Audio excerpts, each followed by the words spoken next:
Presque toute la scène est filmée. Sur ces images, on voit l'agresseur entrer dans la cour du collège poursuivi par un surveillant.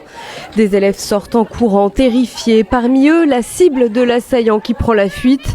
L'adolescent est pourchassé. Dans une rue adjacente, il reçoit 2 coups de couteau dans le dos avant d'être secouru.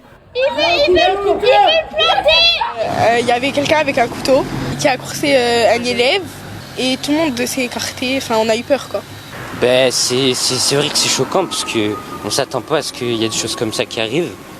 Mais du coup, ça nous montre que vraiment ça peut arriver à tout le monde et que c'est pas que dans les films ou quoi. L'auteur des faits, défavorablement connu des services de police, a rapidement été interpellé. Il s'agit d'un adolescent de 16 ans non scolarisé dans l'établissement.